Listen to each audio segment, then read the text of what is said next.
سن 1450 کی بات ہے۔ ایک چھوٹا سا گاؤں گھنے جنگلات اور دھند سے ڈھکے پہاڑوں کے درمیان چھپا ہوا تھا۔ یہاں کی فضا میں ہر وقت سکون اور خاموشی چھائی رہتی۔ یہ گاؤں شاید دنیا کے نقشے پر نہ تھا، مگر جو لوگ اسے جانتے تھے وہ اس کی زندگی کے بارے میں پوری تفصیل سے بات کرتے۔ گاؤں کے مکانات پتھروں اور لکڑی سے بنے تھے۔ چھتیں گھاس اور تنے ہوئے لکڑی کے دھاروں سے ڈھکی ہوئی تھیں۔ ہر گھر کے سامنے ایک چھوٹا سا باغ کھیت ہوتا جہاں سبزیاں اور پھل اگائے جاتے۔ گاؤں کے لوگ اپنے کھیتوں میں دن بھر محنت کرتے، شام کو چرچ کی گھنٹی کی آواز سنتے اور رات کے وقت چراغوں کی روشنی میں کہانیاں سناتے۔ یہاں کے لوگ محنتی، سادہ اور پرامن تھے۔ ہر شخص اپنے کام میں مصروف، مگر ایک دوسرے کے دکھ اور خوشی میں شریک۔ گاؤں کی فضا میں محبت، احترام اور چھوٹے چھوٹے خوشیوں کا احساس ہر طرف پھیلا ہوا تھے۔ صبح کے وقت گاؤں کی فضا میں چرواہوں کی آوازیں، بکریوں کی کھال کھلانے کی آوازیں اور کسانوں کے کھیتوں میں کام کرنے کی گونج سنائی دیتی۔ بچے گلیوں میں کھیلتے، پتھروں سے چھوٹے چھوٹے کھیل کھیلتے، جنگل کے کنارے پھول توڑ کر اپنی ماں کے لیے لے جاتے۔ خواتین پانی کے گھڑے اٹھا کر کنویں سے پانی لاتی، اور کھیتوں میں کام کرنے والے مرد اپنے ہل اور بیل کے ساتھ زمین تیار کرتے۔ گاؤں کے بزرگ، جو کہ تجربہ اور حکمت کے مالک تھے، بچوں کو کہانیاں سناتے، ماضی کی یادیں تازہ کرتے اور اخلاقی سبق دیتے۔ ہر شام گاؤں کے چوراہے پر لوگ جمع ہوتے، دن بھر کی باتیں کرتے اور اپنی زندگی کے چھوٹے بڑے مسائل پر مشورہ کرتے۔ گاؤں کی بازار جیسی کوئی جگہ نہیں تھی، مگر ہر ہفتے ایک چھوٹا سا میلہ لگتا جہاں لوگ اپنے بنائے ہوئے کپڑے، مٹی کے برتن اور دیگر سامان ایک دوسرے سے تبادلہ کرتے۔ یہ میلہ گاؤں کے لوگوں کو نہ صرف سامان لینے دینے کا موقع دیتا بلکہ سماجی میل جول کا بھی ذریعہ تھا۔ گاؤں کے لوگ اپنی تہذیب اور روایات پر فخر کرتے تھے۔ ہر سال فصل کی شروعات پر خصوصی تہوار منائے جاتے جہاں سب لوگ اپنی محنت اور خوشیوں کا جشن مناتے۔ بچوں کو یہ تہوار بہت پسند تھے کیونکہ اس موقع پر کھیل، موسیقی اور رقص کا اہتمام ہوتا۔ گاؤں میں شادی بیاہ اور دیگر تقریبات میں خصوصی رسمیں ہوتی تھیں۔ لوگ خوبصورت کپڑے پہنتے، رنگ برنگی مالائیں پہنتے اور گاؤں کے بزرگ دعا کرتے کہ زندگی خوشیوں اور امن سے بھرپور ہو۔ یہ رسمیں نہ صرف خوشیوں کا ذریعہ تھیں بلکہ لوگوں کو ایک دوسرے کے قریب بھی لاتی تھیں۔ ہر گھر میں دیواروں پر ہاتھ سے بنائی گئی سجاوٹ، لکڑی کے تراشے ہوئے نشان اور چھوٹے چھوٹے مجسمے موجود تھے جو گاؤں کی ثقافت اور فن کی عکاسی کرتے تھے۔ یہ چھوٹے چھوٹے علامات بتاتے کہ لوگ اپنی زندگی میں محنت، ایمان اور حسن سلوک کو اہمیت دیتے تھے۔ گاؤں کے بزرگ اکثر بچوں کو کہانیاں سناتے۔ یہ کہانیاں صرف تفریح کے لیے نہیں بلکہ سبق آموز بھی ہوتی تھیں۔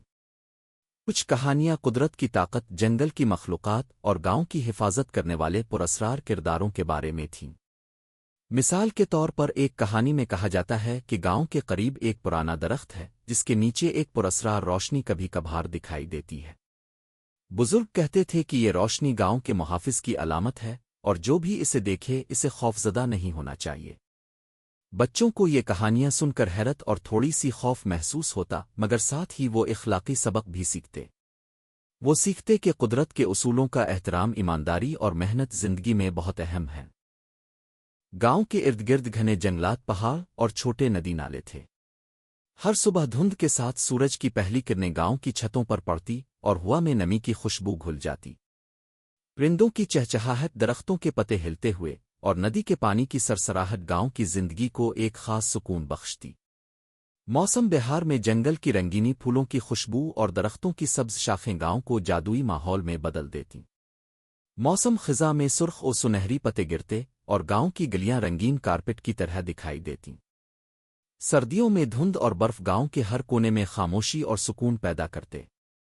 یہ ماحول نہ صرف زندگی کے معمولات کے لیے ضروری تھا بلکہ لوگوں کے دلوں میں ایک خوف اور حیرت بھی پیدا کرتا۔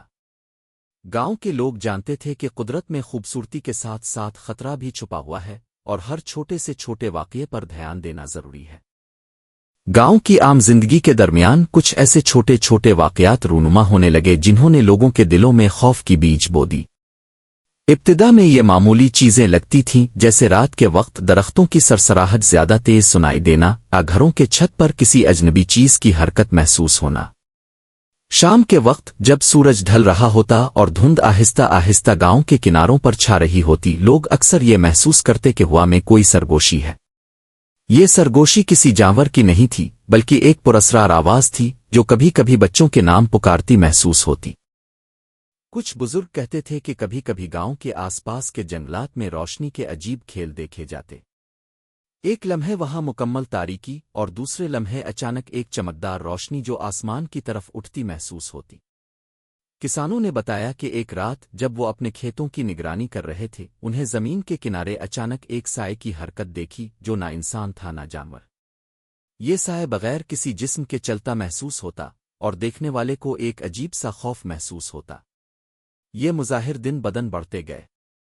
بچے اکثر کھیلتے ہوئے اچانک کہیں غائب ہونے کا احساس کرتے یا ان کی گیندیں جنگل کی طرف خود ہی چلی جاتی۔ بعض خواتین رات کو پانی بھرنے جاتی تو انہیں کسی اجنبی ہنسی یا سرگوشی کی آواز سنائی دیتی۔ گاؤں کے مویشی بھی کچھ عجیب سلوک کرنے لگے۔ بکریاں اور گائے اچانک چرنے سے رک جاتی اور کسی غیر مرئی چیز کی طرف دیکھتی رہتی۔ کبھی کبھی مویشی دروازوں آ کھیتوں کے کنارے جمع ہو کر ایک نقطے کی طرف گھورنے لگتے۔ گاؤں کے لوگ کہتے کہ یہ نقطہ ہمیشہ وہی ہوتا جو روشنی اسایا میں بدلتا رہتا۔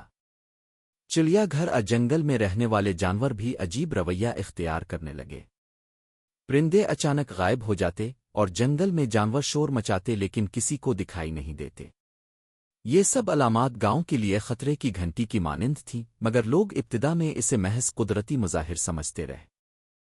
گاؤں کے بزرگ کہتے کہ انہوں نے ایسے کئی دن دیکھے جب سورج غروب ہونے کے بعد بھی روشنی مکمل طور پر نہیں جاتی تھی۔ دھند میں ایک ہلکی سی چمک باقی رہتی اور اس روشنی میں چھوٹے چھوٹے اجسام حرکت کرتے لگتے۔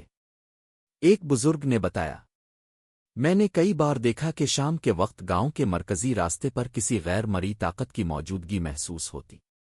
میں نے خود اپنے ہاتھ سے چھت کی لکڑی پکڑی مگر کچھ نہ ملا، صرف ایک عجیب سرسراہٹ اور خوف محسوس ہوا۔ دوسرے بزرگ کہتے کہ کچھ راتیں ایسی ہوتی تھیں جب ہوا میں اچانک سردی بڑھ جاتی اور لوگ اپنی زبان سے اپنے نام پکارنے کی آواز سنتے۔ کچھ نے دعویٰ کیا کہ یہ آوازیں گاؤں کے غائب ہونے کی پیش گوئی تھیں مگر زیادہ تر لوگ اسے محض کہانی سمجھ کر نظر انداز کر دیتے۔ گاؤں میں کچھ علامات ایسی بھی نظر آئیں جو کوئی سمجھ نہ سکا۔ کھیتوں میں اچانک زمین پر عجیب نشان بنتے جیسے کسی نے چھوٹے چھوٹے دائرے اور خطوط کھینچے ہوں۔ درختوں کے تنا پر عجیب نشان بنتے جو صبح ہوتے ہی غائب ہو جاتے۔ گاؤں کے لوگ کہتے کہ کبھی کبھی رات کو دروازوں اور کھڑکیوں پر ہلکی ہلکی دھکمیاں محسوس ہوتی۔ دروازے بند تھے مگر اندر سے ہلکی ہلکی آواز آتی جیسے کوئی اندر سے دھکیل رہا ہو۔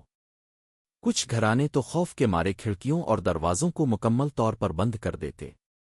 بچوں کے کھیلنے کے دوران بھی عجیب مظاہر دیکھے گئے۔ گیندیں یا کھلونے اچانک کہیں اڑ کر چلے جاتے یا اپنے آپ حرکت کرنے لگتے۔ ابتدائی طور پر یہ سب معمولی لگتا مگر دن با دن یہ مظاہر بڑھتے گئے اور گاؤں کے لوگوں میں خوف کی فضا قائم ہو گئی۔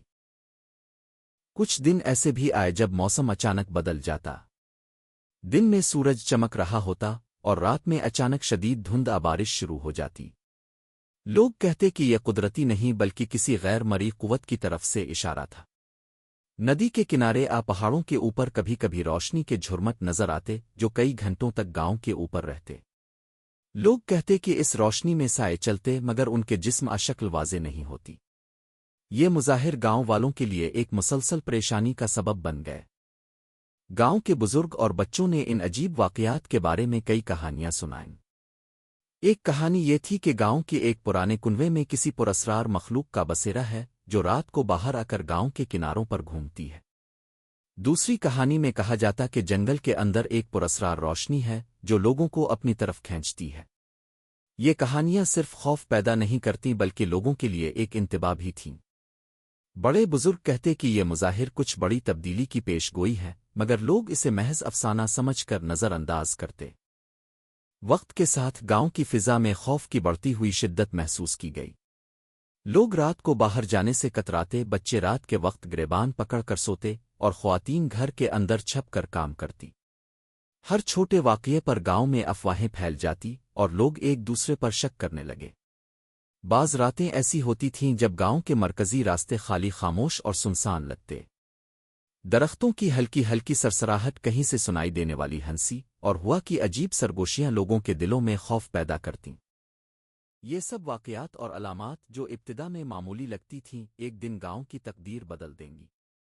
یہ عجیب مظاہر اور پراسرار علامات دراصل اس رات کی پیش گوئی تھیں جب گاؤں مکمل طور پر غائب ہو جائے گا۔ گاؤں کے لوگ شاید اس حقیقت سے لاعلم تھے، مگر ہر واقعہ انہیں اس آنے والی رات کی طرف دھکیل رہا تھا۔